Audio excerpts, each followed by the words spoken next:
So before I start, I just wanted to say it was really nice to be back at Sandy Spring, where I always remember that we were taught to live our lives with meaning. So I thank you, Peter Klein, for your inspiration, Tom Gibeon for your leadership, and Ellen Campbell for roping me in. And I remembered today that my first producing gig, I'm a filmmaker, was producing Princess Ida in my senior year for Barry Moyler. So, can begin. So, language is not my forte, visualization is. I've lived a life using more images than words, and this has led me to become what I call a visual thinker.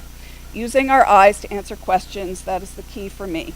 Trying to stay in this moment through visual framing is how I live my daily life. For me, seeing with attention began on weekends when my dad would take our family for Sunday afternoon drives. We explored areas that were rural then, probably not so much now. Sometimes we ventured farther onto Skyline Drive or to a garden somewhere. There wasn't a lot of walking. Trekking through the woods came later in my life, as my daughter well knows. My dad made a point of stopping our chatter to point out a great sign, a beautiful tree, a pile of vegetables. We paused often and waited for our visual experience. In the 1960s, my dad became a passionate amateur still photographer, built a dark room in our basement, and began taking and developing his own pictures, largely of us. I followed along, and when I was 15, I received a film camera. This gave me a viewfinder through which to capture my daily life. That still camera was my companion for decades to follow until I added moving images to my own experience. My dad inspired me to photograph others. I tried so hard to find some pictures from my Sandy Spring years for today, but I couldn't. But he also taught me that sitting for a friend's camera could make for a wonderful moment. And once in college, I really studied photography more deeply. I was lucky enough to have a great mentor, and my images became more thoughtful, my technique grew. I got friends to pose for me. I worked hard in the darkroom. I began exploring emotion and story through my images, and sometimes I rode my bike out into the country and just stopped wherever I saw texture or light at play. I began to truly enjoy the tales that nature could tell, and I loved playing in the darkroom to see what would appear.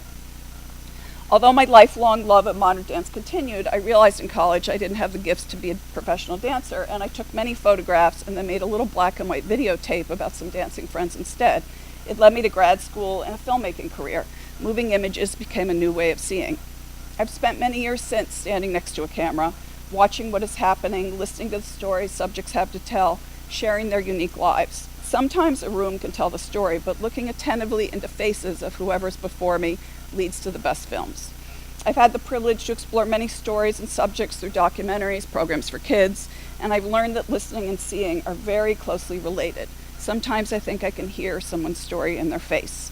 Visual thinking makes me intuitive. And while traveling in recent years, I really enjoyed noticing what's in front of me. Telling a story by focusing on careful composition of images has tremendous power to communicate my experience. I'm the kind of traveler who does less things, but I like to stay longer in one place. For 6 years now, I've been working on a film about a group of poor urban teenage girls at a single-sex school whose goal is to send their students to college. The story takes place in Rochester, New York, where teen pregnancy, crime, and high school dropout rates are some of the highest in the nation.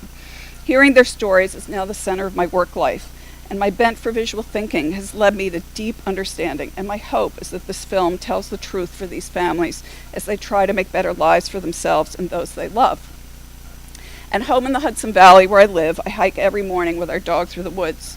Capturing moments of nature is a happy experience for me, and I like to share these experiences on social media. Why do I do that?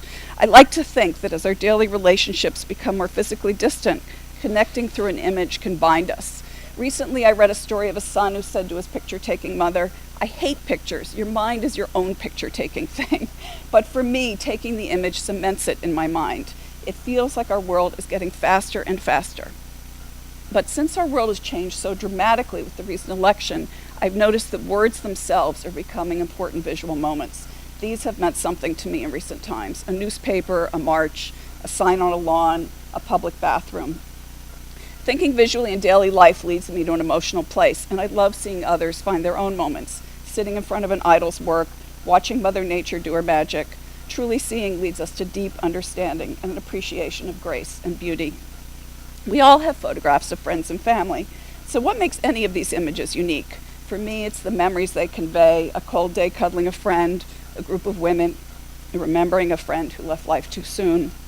And seeing the happiness in these images, I remember moments of joy I can carry with me, whether I'm working on a film, traveling far away, hiking in the woods, seeing the faces of people I love. I'm always looking for the stories images tell.